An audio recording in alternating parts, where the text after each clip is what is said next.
৫ টাকার কলম।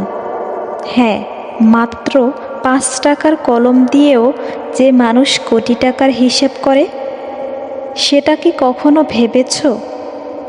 তুমি হয়তো নিজেকে ছোট মনে করো, কারণ তোমার চারপাশের সবাই বড় বড় স্বপ্নের কথা বলে, বড় বড় সাফল্যর গল্প বলে। কিন্তু একটা কথা মনে রেখো, ছোট হতে হতে একদিন মানুষ অনেক বড় হয়। বড় হওয়ার জন্য দামি পোশাক লাগে না, বড় হওয়ার জন্য শুধু দরকার একটা বড় মন আর একটা জেদ, আমি পারবো। এই পৃথিবীতে যারা ইতিহাস গড়েছে, তারা অনেকেই ছিল অচেনা, অজানা, গরিব, ছোট, অবহেলিত। তাদের কেউই হুট করে বড় হয়নি। কেউ একজন রাতের অন্ধকারে কেঁদে কেঁদে স্বপ্ন দেখেছে, আর সকালে উঠে কাজ করেছে চুপচাপ। জীবন এমনই, তুমি যদি অপেক্ষা করো, বিশ্বাস রাখো আর পরিশ্রম করো, সফলতা আসবেই। শাপলা ফুলটার কথাই ধরো, পচা পানির মধ্যে জন্মানো এক টুকরো সৌন্দর্য।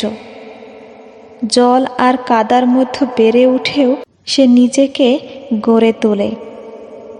সে আমাদের জাতীয় ফুল, সে আমাদের অহংকার। তুমি যদি মনে করো তোমার চারপাশ অন্ধকার, যদি মনে করো তুমি একা, তাহলে শাপলার দিকে তাকাও। সেও একা, সে নোংরা পানিতে, তবু সে হাসে, সে সৌন্দর্য বিলায়। তোমাকেও তেমনই হতে হবে। অনেক সময় আমরা ভাবি, আমার কিছু নেই, আমি পারবো না, আমি ব্যর্থ। কিন্তু এটা ভুল চিন্তা। একটা ছোট শিশুও প্রথমে হাঁটতে গিয়ে পড়ে যায়, কিন্তু সে থামে না।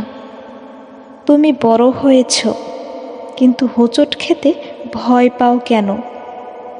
তুমি যদি বারবার পড়ে যাও, তবুও একবার উঠে দাঁড়াতে পারো, তবেই তুমি সফল হবে। বিশ্বাস রাখতে শিখো, বিশ্বাস নিজের উপর, নিজের স্বপ্নের উপর। সেই মানুষটা সফল হয়, যে মানুষটা নিজেকে নিয়ে বিশ্বাস হারায় না। তুমি যদি আজ না পারো, কাল চেষ্টা করবে। যদি কালও না পারো, পরশু করবে। তুমি চেষ্টা থামাবে না, একদিন তুমি ঠিক পারবে। অনেকেই বলবে, তুই পারবি না, তুই কিছুই না। তাদের কথায় কান দিও না। তারা তোমার গতির ভয় পায় বলেই তোমার ডানা কাটতে চায়। তোমার স্বপ্ন তুমি দেখেছ, তাদের নয়।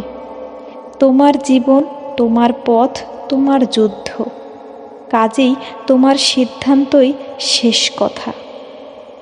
আরেকটা কথা, সফলতা কখনো রাতারাতি আসে না, তাকে ধৈর্য দিয়ে গড়ে তুলতে হয়।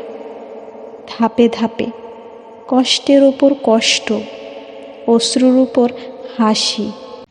ব্যর্থতার ভেতর থেকে সাফল্য খুঁজে আনতে হয়। নিজেকে সময় দাও, নিজেকে ভালোবাসো, নিজের স্বপ্নগুলোর পাশে দাঁড়াও। তুমি আজ যেখানে আছো, সেখান থেকে 10 ধাপ সামনে যাওয়ার কথা ভাবো। প্রতিদিন একটু একটু করে নিজেকে গড়ে তোলো। যারা বলে তুমি পারবে না, তাদের মুখ বন্ধ করার সবচেয়ে বড় উপায় হলো চুপচাপ নিজের কাজে সফল হওয়া। তোমার সাফল্যই হবে তাদের মুখ বন্ধ করার জবাব। শেষে শুধু এতটুকু বলি, তুমি হেরে যাওনি, তুমি শুধু একটু দেরিতে জিতবে। তুমি থেমে যেও না। 5 টাকার কলম দিয়ে কোটি টাকার হিসাব করা যায়। পচা পানির ফুলও জাতীয় ফুল হয়। তুমি নিজেকে অবহেলা করো না, তুমি জিতবে। তুমি জিততেই পারো। কথাগুলো তোমাদের অবশ্যই কাজে আসবে। কথাগুলো তোমাদের কেমন লেগেছে অবশ্যই কমেন্ট করে জানাবে। আশা করি আমার কথাগুলো তোমাদের কাছে ভালো লেগেছে। এরকম নতুন নতুন ভিডিও পেতে অবশ্যই চ্যানেলটি সাবস্ক্রাইব করবে। আজ এ পর্যন্তই, সবাই ভালো থাকবে। আল্লাহ হাফেজ।